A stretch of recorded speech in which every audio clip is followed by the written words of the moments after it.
어제 저녁에 정말 춥더라고요. 제가 쓰레기 버린다고 분리수거한다고 잠시 밖에 나갔는데요. 와, 바람 진짜 많이 불고 비가 온 이후라서 그런지 체감 온도가 굉장히 낮았습니다.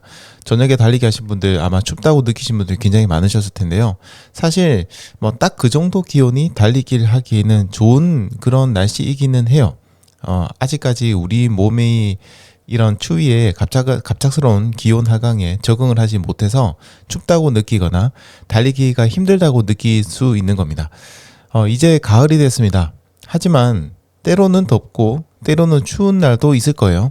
그러니까 아직까지 반팔이나 반바지, 여름 옷들 놓지 말고 한 벌 정도는 밖에 내놓으시고요.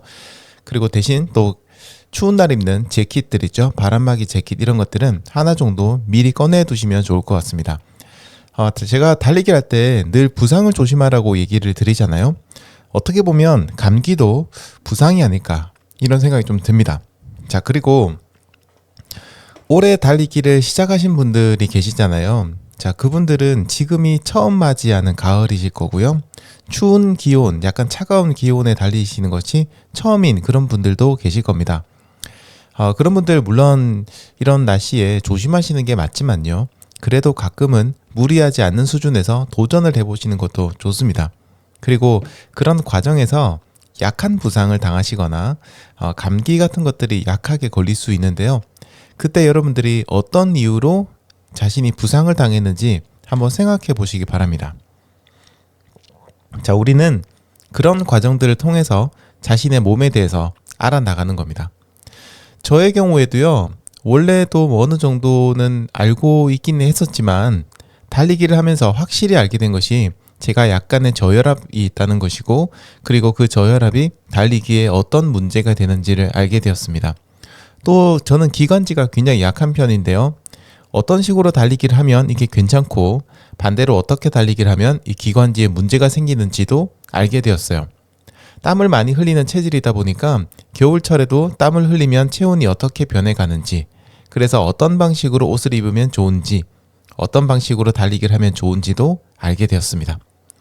계절성 두통도 좀 있거든요. 특히 환절기가 되면 두통이 많이 생기는 그런 게 계절성 두통인데, 그것을 어떻게 극복해야 할지, 특히 달리기를 할 때 무엇을 조심해야 할지도 알게 되었습니다.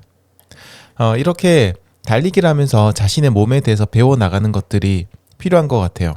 그렇게 1년, 2년 계속해서 달리기를 하면서 자신의 몸에 대해서 알아나가게 되면 좀 더 자신에게 맞는 달리기를 찾을 수 있게 되지 않을까요?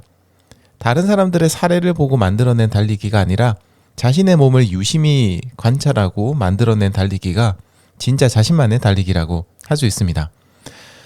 자, 그러니까요, 요즘 날씨가 많이 추워졌지만 그래도 나가서 달려보시기 바랍니다. 그리고 자신의 신체 변화를 꼼꼼히 살펴보시고요. 달리기를 할 때 어떤 느낌인지, 달리기를 마친 후에는 어떤 몸의 변화가 생기는지도 살펴보시고, 자, 이것을 달리기 일지에 한번 적어보시기 바랍니다.